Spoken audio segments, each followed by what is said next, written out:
27 রোজার রাতে সন্তান ফোন দিয়া বলে, বাবা আমি আগামীকাল রওনা দিলে রাত 2টা-3টায় গিয়া ঢাকায় নামবো, আমি সাহারি তোমাদের সঙ্গেই খাবো। মা বসে আছে, মায়ের সন্তানের বাবাও বসে আছে, সন্তান আসবে। রাত্র 2টা-3টা হয়ে গেছে, সাহারির সময় হয়ে গেছে, সন্তানের খবর নাই। শেষ টাইমে মা বাবা সাহারি খেয়ে ফজরের নামাজ পড়ে দরজার মধ্যে অপেক্ষা করতেছে, সন্তানের খবর নাই। 8টা, 9টা, 10টা বেজে গেছে, মায়ের মনটা আর ভালো লাগে না।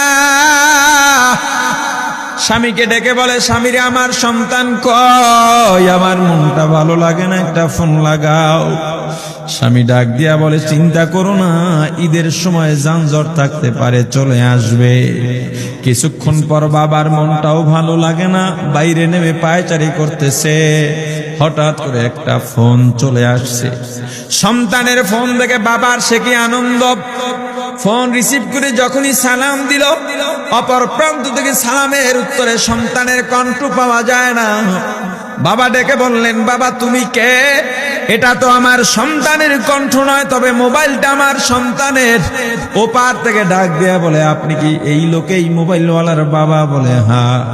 আপনি এখনো বাড়িতে কি করেন? আপনার যেই সন্তান ঢাকা থেকে গাড়ি নিয়া 2500-এর দিকে রওনা দিয়েছিল, ওই গাড়িটা 2500 পৌঁছতে পারে নাই। পথিমধ্যে সংঘর্ষে রাস্তার মধ্যেই অনেকগুলো মানুষ মারা গেছে, অনেক যুবকও তার মধ্যে আছে। রাস্তার পাশে সাদা কাপড় দিয়া ঢাকা। দেখেন আপনার সন্তান এই লাশের মধ্যে আছে কিনা। মোবাইলটা আমি রাস্তার পাশে পড়ে পাইলাম। বাবা পাগলের মতো একটা দৌড় দিছে। মা মনে করছে সন্তান বুঝি কাছাকাছি চলে আসছে।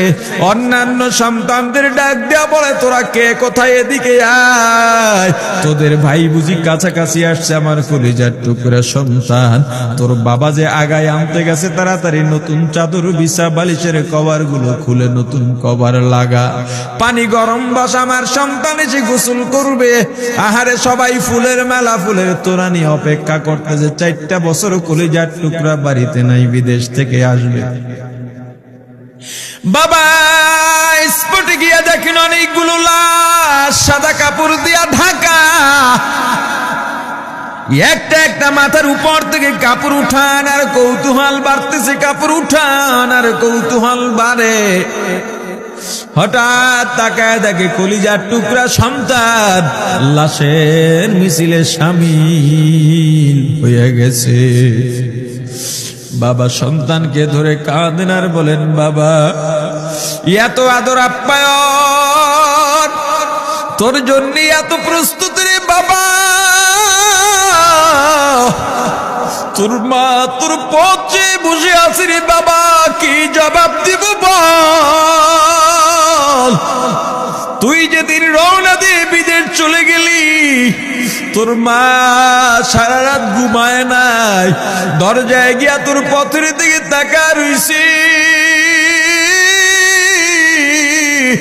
কত রাত আমি মা আমি বাবা দেখলাম, তোর মা গভীর রাতে বিছানায় নাই, খুঁজতে খুঁজতে দেখলাম দরজায় গিয়া তোর মা কাঁদে। কত রাত তোর মা তোর জন্যে নামাজ পড়তে পড়তে রাত্রটা নির্ঘুম কাটায় দিছে রে বাবা। কত রাত তোর মা তোর জন্যে দোয়া করতে করতে নির্ঘুম রাত্র কাটায় দিছে। এই 4 বছরে 8টা ঈদ, ঈদের সময় আমরা নতুন কাপড় কিনছি, নতুন কাপড় পরছি। তোর মায়ের জন্য আমি নতুন শাড়ি এনে খাটের উপরে রাখলাম। ঈদের নামাজ পড়ে এসে দেখি কাপড়টা খাটের উপরেই আছে। তোর মা প্রথম ঘরেও নাই, মাঝের ঘরেও নাই, পেছনের ঘরেও নাই। খুঁজতে খুঁজতে গিয়া দেখি তোর মা কিচেন রুমে আছে। ওই নাস্তা নাড়াইতেছে, দুধ নাড়তেছে, দুধ উথলাইয়া পুইরা যাইতেছে, খবর নাই। আমি তাকায় দেখলাম তোর মায়ের 2 চক্ষু দিয়া টপ টপ করে পানি পড়তেছে। ডাক দিয়া বললাম, ওরে বিবি, ঈদের দিনে তুমি কেন কাঁদো? তোমার জন্য শাড়ি আনলাম, সেটাও কেন পরলা না? তোর মা জবাব দিয়া বলছে, রে স্বামী গো, আপনারা যখন নামাজের জন্য রওনা দিয়া গেলেন, আমার অমুক সন্তান আপনার সঙ্গে যায় নামাজ দিয়া নতুন পোশাক পরে নামাজে রওনা দিয়েছে, কত সুন্দর লাগছে দেখতে। হঠাৎ করে তাকায় দেখলাম আমার কলিজের একটা মানিক আপনাদের সাথে নাই। আমার মনটার ভালো লাগে না, আমি ফোন দিলাম আমার মানিকের কাছে। ফোন রিসিভ করে বলে, মা নাস্তা বানাইছি, খাইছি, এখনো ছুটিতে আছি, আনন্দ করতেছি, ঘোরাফেরা করতেছি, কিন্তু আমি মায়ের মত। আমি বললাম, বাবা তুই আমাকে পেটে ধরিস নাই, আমি তোকে পেটে ধরছি। আমাকে খুশি রাখার জন্য কত কথাই না বললি, ঈদের টাকা পাঠাইলি, তোর টাকা দিয়া তোর বাবা জামা কিনছে, তোর ভাইরা জামা কাপড় কিনছে, তোর টাকা দিয়ে পরিশ্রমের টাকা দিয়ে আমার শাড়ি কিনছে, গহনা কিনছে, কিন্তু তোর পাশে আমি হাতুড়ের বাড়ির শব্দ কেন পাই? আমার সন্তান বলতে চায় না, পরে বলে, মাগো কাজ করতে আসছি, টাকা নিয়ে কাজ করি, ঈদের দিনেও আমাদের ছুটি দেয় না। ওরে স্বামী বলে, ঈদের দিনেও যেই সন্তান কাজ করে, এই শ্রমের টাকার শাড়ি আমি মা কেমনে পরব রে? ওরে বাবা, আজকে তুই আসবি, খবর শুনে তোর মা এক সপ্তাহ আগের থেকে ঘুমায় না, তোর জন্য কত রঙের পিঠা বানাইছি, তোর জন্য কত আয়োজন, আমি তোর মাকে কি বলবো বাবা বল। বাবা সন্তানের লাশ অ্যাম্বুলেন্সে উঠে বাড়ির দিকে রওনা দিছে।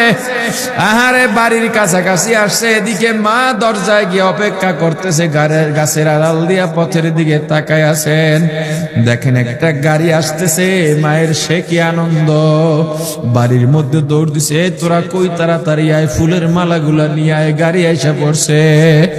বাড়ির দরজা দিয়ে যখন অ্যাম্বুলেন্সের হরেন দিয়া ঢুকতেছে, হুইসেল দিয়া ঢুকতেছে, মা একটা চিৎকার দিছে, ওরে এই মরণ গাড়ি আমার বাড়ি কেন, কার কপাল পুরুষে?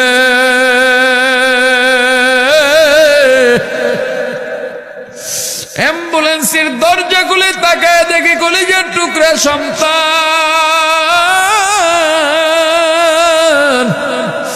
এমন ঘুমাইছে, আর জীবনেও উঠবে না।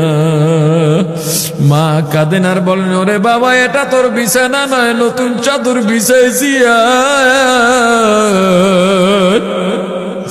বোন কান্দে আর বলে, ভাই আরে তোর জন্য ফুলের মালা পরাইছি, ফুলের মালা বানাইছি, একটু মালা পরাবো।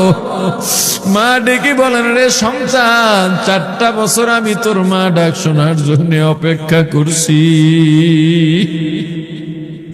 তোর জন্য গরম পানি করছিলাম, গোসল করবি, সেই গরম পানি যে তোর জীবনের শেষ গোসল হবে বুঝি নাই। ওরে পর্দালের মাগো, আর কোন ভাষায় বুঝাইলে বুঝবারে মা, দুনিয়ার জীবনটা ক্ষণস্থায়ী, এই দুনিয়ায় নাফরমানি করা যাবে না, এই দুনিয়ায় নাফরমানি করা যাবে না, অহংকার দেখাবার কিচ্ছু নাই, এই দুনিয়া ছেড়ে যাওয়া লাগবে। আল্লাহ এত দয়া করছেন, মায়া করছেন, ওই আল্লাহর সঙ্গে নাফরমানি করো না রে ভাই, ওই আল্লাহর নেয়ামতের অশুকরিয়া করো না,